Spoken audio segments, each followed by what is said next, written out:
ಎಲ್ರಿಗೂ ನಮಸ್ಕಾರ. ಮೈ ದಾರ್ಪಾಳ creative YouTube ಚಾನಲ್ಗೆ ಸ್ವಾಗತ.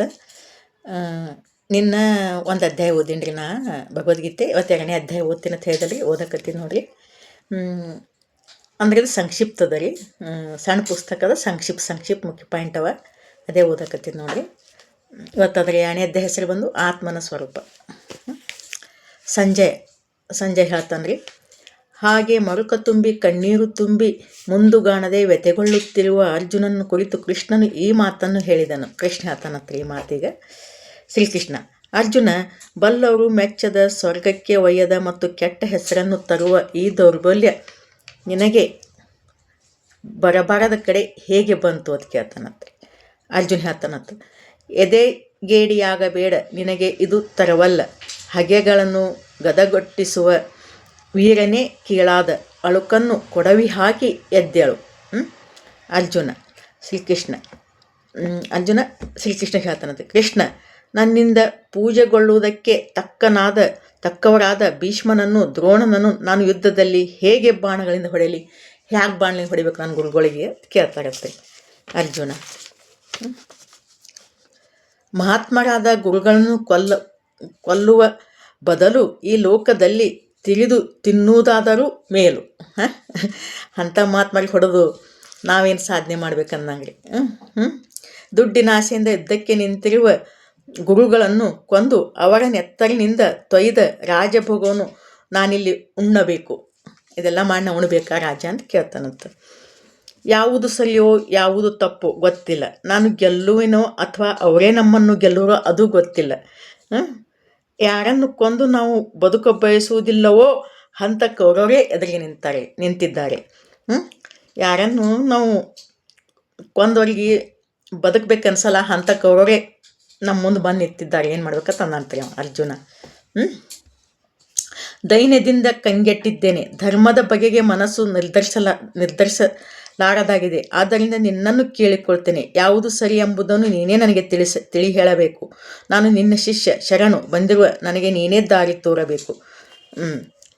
ಹಗೆಗಳಿಲ್ಲದ ಸಮೃದ್ಧವಾದ ಇಡೀ ಭೂಮಂಡಲದ ಒಡೆತನ ಅಥವಾ ದೇವಲೋಕದ ಒಡೆತನವೇ ದೊರೆತರೂ ನನ್ನ ಇಂದ್ರಿಯಗಳನ್ನೆಲ್ಲ ಸೊರಗಿಸುವಂಥ ಈ ದುಃಖವನ್ನು ಕಳೆದಿತ್ತೆಂದು ನನಗೆ ಕಾಣುವುದಿಲ್ಲ. ಸಂಜಯ: ಹಗೆಗಳನ್ನು ಗಡಗುಟ್ಟಿಸುವ ಅರ್ಜುನನು ಕೃಷ್ಣನನ್ನು ಕುರಿತು ಹೀಗೆ ಹೇಳಿ ನಾನು ಕಾದಲಾರೆ ಎಂದು ಸುಮ್ಮನಾದನು. ಕೃಷ್ಣನಿಗೆ ಸುಮ್ಮಾದತ್ರಿ ಅರ್ಜುನ. ಧೃತರಾಷ್ಟ್ರೇ: 2 ದಂಡುಗಳ ನಡುವೆ ವ್ಯಥೆಗೊಳ್ಳುತ್ತಿರುವ ಅರ್ಜುನನು ಕುರಿತು ಕೃಷ್ಣನು ಮುಗುಳುನಗುತ್ತಲೇ ಹೀಗೆ ಹೇಳಿದನು. ಮುಗುಳುನಗಲೇ ಕೃಷ್ಣನ ಅರ್ಜುನನಿಗೆ ಹೇಳ್ತಾನಂತೆ. ಕೃಷ್ಣ: ನೀನು ಯಾರಿಗಾಗಿ ಅಳಬಾರದೋ ಅವರಿಗಾಗಿ ಅಳುತ್ತಿ, ಜಾಣನಂತೆ ಮಾತುಗಳನ್ನು ಆಡುತ್ತಿ. ತಿಳಿದವರು ಸತ್ತವರಾಗಲಿ ಸಾಯೋರಾಗಲಿ ಅಳುವುದಿಲ್ಲ. ಯಾರೇನು ತಿಳಿತಾರ ಹಂಗವ್ರಿಗೆ ಸತ್ತವರಿಗಾಗಲಿ ಸಾಯೋರಾಗಲಿ ಅಳುವುದಿಲ್ಲ. ನಾನು ನೀನು ಈ ಅರಸರು ಹಿಂದೆಂದು ಇಲ್ಲವೆಂದಾದುದಿಲ್ಲ, ಮುಂದೆಯೂ ನಾವೆಲ್ಲರೂ ಇಲ್ಲವಾಗಲಾರೆವು. ಜೀವನಿಗೆ ಈ ದೇಹದಲ್ಲಿ ಹುಡುಗತನ ಪ್ರಾಯ, ಮುಪ್ಪು ಹಾಗೆ ಬೇರೆ ದೇಹ ಬರುವುದು. ಈ ವಿಷಯದಲ್ಲಿ ಜಾಣರು ಕಂಗೆಡುವುದಿಲ್ಲ. ಅರ್ಜುನ: ಶೀತ ಉಷ್ಣಗಳ ಸ್ಪರ್ಶದಿಂದ ನಮ್ಮ ಮೈಗೂ ಶೀತ ಉಷ್ಣಗಳ ಅನುಭವವಾಗುತ್ತದೆ, ಆದ್ದರಿಂದ ಸುಖವೋ ದುಃಖವೂ ಆಗುತ್ತದೆ. ಹಾಗೆ ವಿಷಯಗಳ ಸಂಪರ್ಕಗಳೇ ಸುಖವನ್ನು ದುಃಖವನ್ನು ಕೊಡತಕ್ಕವುಗಳು. ಕ್ಷಣಿಕವಾಗಿ ಬಂದು ಹೋಗುವುಗಳೆಲ್ಲೂ ಅವು ನೆಲೆಯಾಗಿರತಕ್ಕವುಗಳಲ್ಲ, ಅವುಗಳನ್ನು ತಡೆದುಕೋ.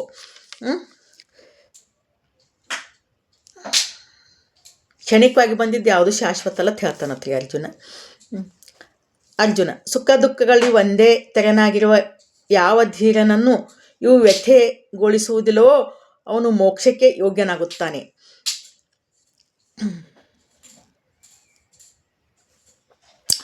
ಜಗತ್ಕಾರಣವಾದ ಮೂಲ ಪ್ರಕೃತಿಗೂ ಮೂಲನಾದ ಭಗವಂತನಿಗೂ ನಾಶವೆಂಬುದಿಲ್ಲ. ಹಾಗೆ ಕೆಟ್ಟ ಕೆಲಸದಿಂದ ಎಂದೂ ಶುಭವಿಲ್ಲ, ಒಳ್ಳೆಯ ಕೆಲಸದಿಂದ ಎಂದೂ ಕೇಡಾಗದು. ಈ 2 ತತ್ವಗಳ ನಿರ್ಣಯವನ್ನು ತತ್ವಜ್ಞಾನಿಗಳು ಬಲ್ಲವರು.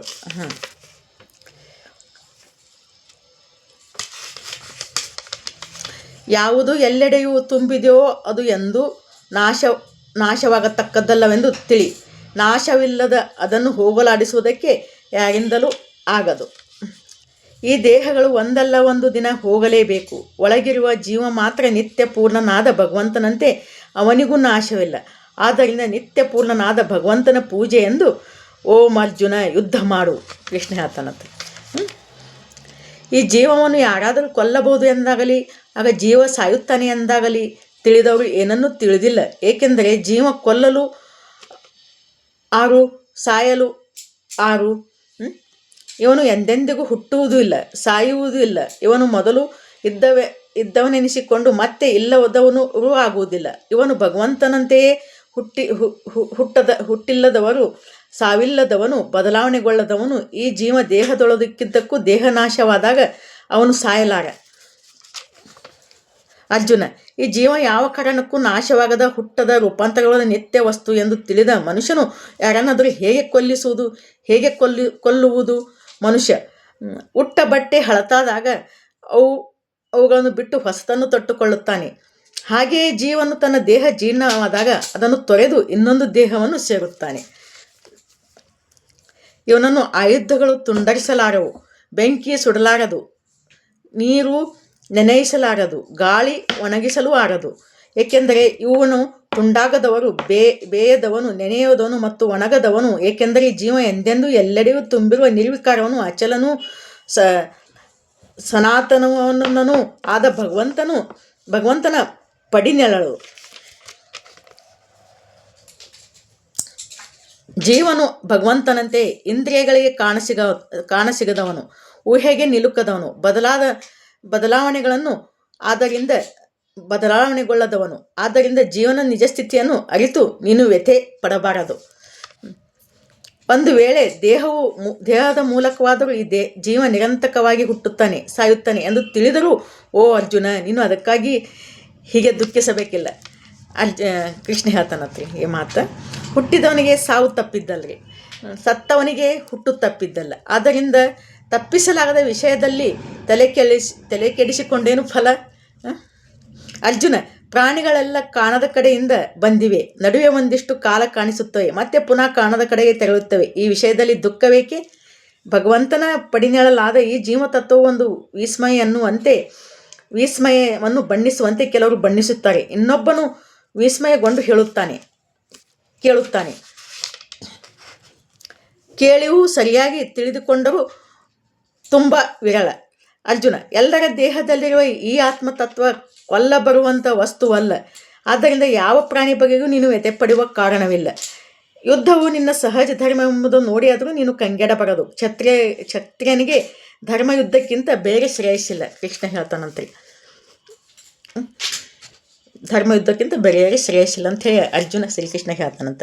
ಅರ್ಜುನ, ತಾನಾಗಿ ಒದಗಿ ಬಂದ ಇಂಥ ಯುದ್ಧವೆಂದರೆ ತೆರೆದಿಟ್ಟ ಸ್ವರ್ಗದ ಬಾಗಿಲು. ಇಂಥ ಯುದ್ಧವನ್ನು ಪುಣ್ಯಶಾಲಿಗಳಾದ ಕ್ಷತ್ರಿಯರು ಪಡೆಯುತ್ತಾರೆ. ಆದರೂ ನೀನು ಧರ್ಮ ಸಾಧನವಾದ ಯುದ್ಧವನ್ನು ಮಾಡದೆ ಹೋದರೆ ನಿನ್ನ ಸ್ವಧರ್ಮಕ್ಕೂ ಕೀರ್ತಿಗೂ ಎರವಾಗಿ ಪಾಪವನ್ನಷ್ಟೇ ಪಡೆಯುವೆ ಅಂತ ಹೇಳ್ತಾನಂತೆ. ನಿನ್ನ ಈ ಹೇಡಿತನ, ಅಪಕೀರ್ತಿಯ ಕತೆ ಜನಾಂಗದ ಬಾಯಲ್ಲಿ ಶಾಶ್ವತ ಇತಿಹಾಸವಾಗಿ ಉಳಿಯುತ್ತದೆ. ಗೌರವದಿಂದ ಬದುಕಿನ ಕೆಟ್ಟ ಹೆಸರು ಸಾವಿಗಿಂತ ಹೆಚ್ಚಿನದ್ರಿ. ಗೌರವದಿಂದ ಯಾವ ವ್ಯಕ್ತಿ ಬರ್ತಾನೆ ಅವನಿಗೆ ಕೆಟ್ಟ ಹೆಸರು ಬರ್ತಂದು ಸಾವಿನಿಗಿಂತ ಹೆಚ್ಚದ್ರಿ. ನಮಗೂ ಅನ್ವಯಿಸ್ತದೆ ಇದು.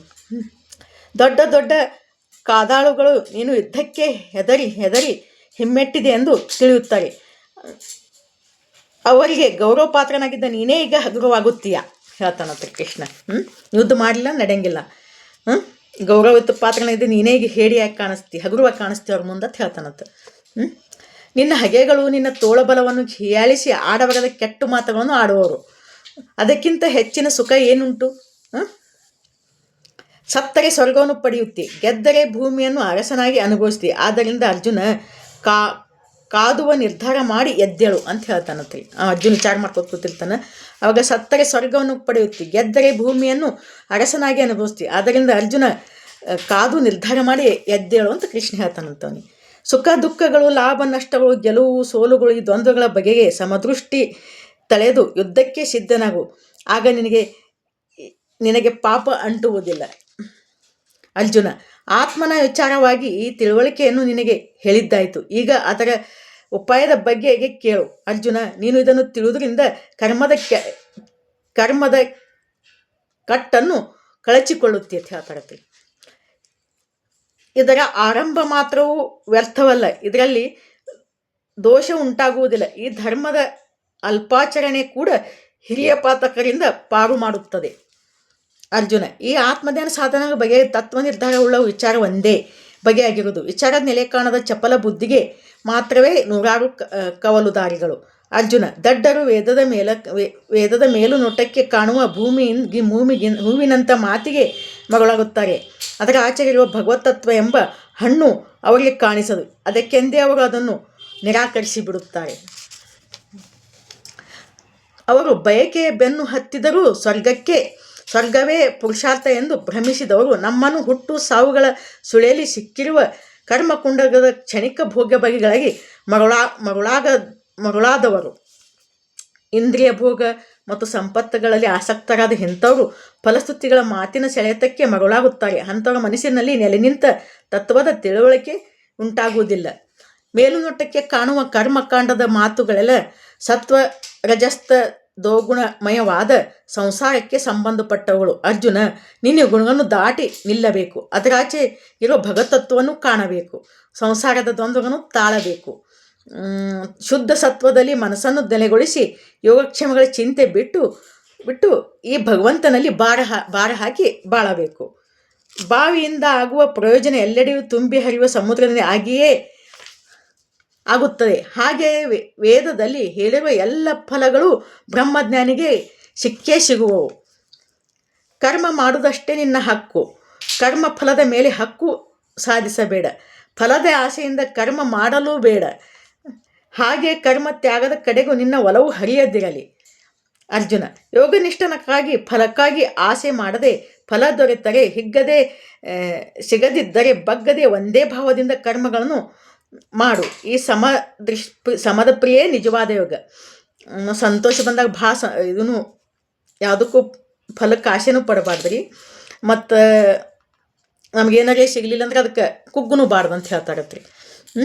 ಅರ್ಜುನ, ಇಂಥ ಜ್ಞಾನ ಮಾಡಲಿಕ್ಕಿಂತ ಫಲವನ್ನು ಬಯಸಿ ಮಾಡುವ ಕರ್ಮವು ಬಹು ಕೀಳ. ಆದ್ದರಿಂದ ಜ್ಞಾನಯೋಗವನ್ನು ಆಶ್ರಯಿಸು. ಫಲಕ್ಕಾಗಿ ಕರ್ಮ ಮಾಡುವವರು ಶೋಚನೀಯರು. ಕರ್ಮಕ್ಕಾಗಿ ಫಲ ಮಾಡಬಾರ್ದು. ಆತ್ಮಜ್ಞಾನವನ್ನು ಪಡೆದವನು ಬದುಕಿರುವಾಗಲೇ ಅಪ್ರಿಯವಾದ ಪಾಪ ಪುಣ್ಯಗಳನ್ನು ದೂರ ಮಾಡಿಕೊಳ್ಳುತ್ತಾನೆ. ಅದರಿಂದ ಜ್ಞಾನ ಮಾರ್ಗದಲ್ಲಿ ನಿರತನಾಗು. ಫಲವನ್ನು ಬಯಸದೆ ಭಗವದರ್ಪಣ ಬುದ್ಧಿಯಿಂದ ಕರ್ಮ ಮಾಡುವುದೇ ನಿಜವಾದ ಜ್ಞಾನ ಮಾರ್ಗ.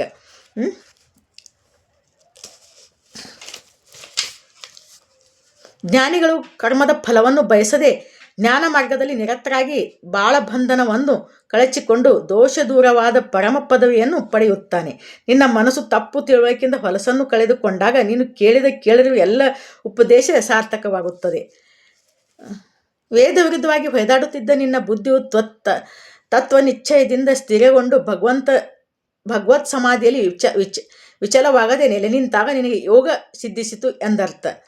ಅರ್ಜುನ, ಶ್ರೀಕೃಷ್ಣ, ಭಗವತ್ ಸಮಾಧಿಯನ್ನು ಸಾಧಿಸಿದ ಸ್ಥಿತಪ್ರಜ್ಞನ ಲಕ್ಷಣವೇನು? ಅವನು ಹೇಗೆ ಮಾತನಾಡುತ್ತಾನೆ, ಹೇಗಿರುತ್ತಾನೆ, ಹೇಗೆ ನಡೆದುಡುತ್ತಾನೆ? ಅರ್ಜುನ ಕೇಳ್ತಾನೆ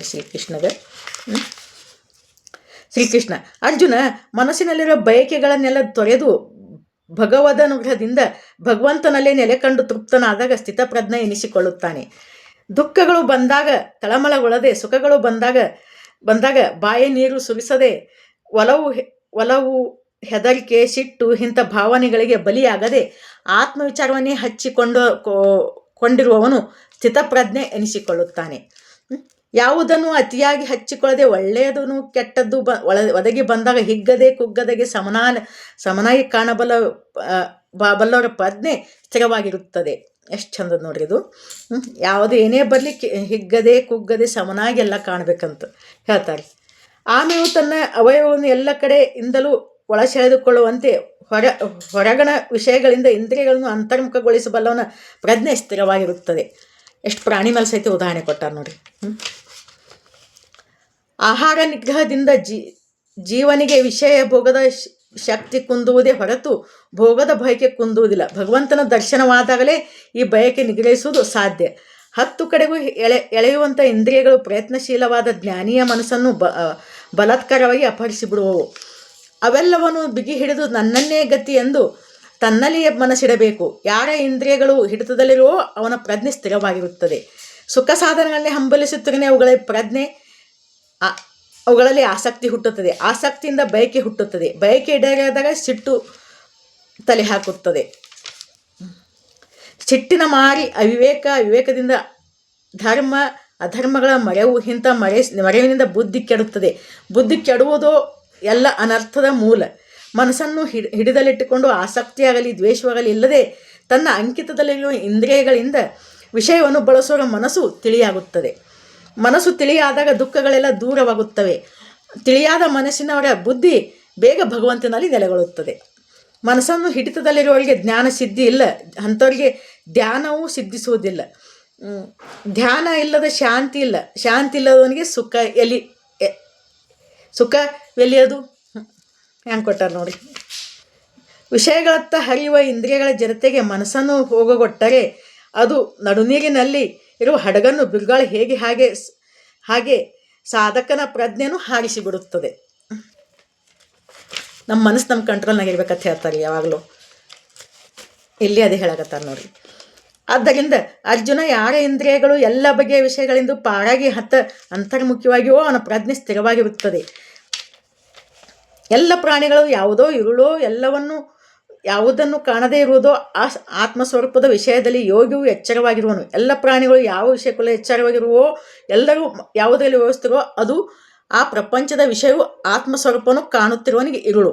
ಎಲ್ಲ ಕಡೆಯಲ್ಲಿ ನೀರು ಬರುತ್ತಿದ್ದರೂ ಅಲ್ಲಾಡದೆ ನೆಲೆಯಾಗಿರುವ ಸಮುದ್ರವನ್ನು ಹೊರಗಣ ನೀರುಗಳು ಹೇಗೆ ಸೇರಿ ಹೋಗುವೋ ಹಾಗೆ ಬಯಕೆಗಳಲ್ಲಿ ಯಾವನೊಳಗೆ ಸೇರಿ ಹೋಗುವೋ ಅವನು ಶಾಂತಿಯನ್ನು ಪಡೆಯುತ್ತಾನೆ. ಬಯಕೆಗಳೇ ಬೆನ್ನು ಹತ್ತುವನಿಗೆ ಎಂದೂ ಶಾಂತಿ ಇಲ್ಲ. ಆಸೆ ಇರಬೇಕು, ಅತಿ ಆಸೆ ಇರಬಾರ್ದು. ನೋಡಿ ಹ್ಯಾಂಗೆ ಕೊಟ್ಟಾರೆ. ಬಯಕೆಗಳ ಬೆನ್ನು ಹತ್ತುವನಿಗೆ ಎಂದೂ ಶಾಂತಿ ಇಲ್ಲತ್ರಿ. ನಿಸ್ಪೃಹತೆಯಿಂದ ವಿಷಯಗಳನ್ನು ತ್ಯಾಗ ಮಾಡಿ ನಾನು ನನ್ನದು ಎನ್ನುವ ಭಾವವಿಲ್ಲದೆ ಬಂದದ್ದನ್ನು ಭೋಗಿಸುವನು ಶಾಂತಿಯನ್ನು ಪಡೆಯುತ್ತಾನೆ. ಪಾಲಿ ಬಂದಿ ಪಂಚಾಮೃತದಲ್ಲಿ ಹಂಗೆ ತಿಳ್ಕೊಂಡವನು ಶಾಂತಿಯನ್ನು ಪಡೆಯುತ್ತಾನೆ ಎಂದರ್ಥ. ಇತಿ ಶ್ರೀ ಮದ್ಭಗವದ್ಗೀತಾ ಸೂಪನಿಷತ್ತು ಬ್ರಹ್ಮ ವಿದ್ಯಾಯಾಂ ಯೋಗಶಾಸ್ತ್ರೇ ಶ್ರೀಕೃಷ್ಣ ಅರ್ಜುನ ಸಂವಾದೆ ಸಾಂಖ್ಯಯೋಗೋ ನಾಮ ದ್ವಿತೀಯೋಧ್ಯಾಯಂ. ಅರ್ಜುನ, ಇದು ಭಗವಂತನಲ್ಲಿ ನೆಲೆಗೊಂಡವನ ಬದುಕಿನ ರೀತಿ. ಈ ಸ್ಥಿತಿಯನ್ನು ಪಡೆದವರು ಮತ್ತೆ ದಾರಿ ತಪ್ಪುವುದಿಲ್ಲ. ಜೀವನದ ಕೊನೆಯ ಕ್ಷಣದ ತನಕೋ ಇದನ್ನು ಉಳಿಸಿಕೊಂಡವನು ಆನಂದಮಯವಾದ ಭಗವಂತನನ್ನು ಪಡೆಯುತ್ತಾನೆ. 2ನೇ ಅಧ್ಯಾಯ ಮುಕ್ತಾಯ. ಧನ್ಯವಾದಗಳು. ಈ ವಿಡಿಯೋ ಲೈಕ್ ಆದಲ್ಲಿ ಲೈಕ್ ಕೊಡ್ರಿ, ಕಮೆಂಟ್ ಮಾಡಿರಿ, ಶೇರ್ ಮಾಡಿರಿ, ಸಬ್ಸ್ಕ್ರೈಬ್ ಮಾಡಿ ಅಂತ ಹೇಳ್ತಾ ಮತ್ತೆ ನೆಕ್ಸ್ಟ್ ವಿಡಿಯೋದಲ್ಲಿ ಸಿಗೋಣ.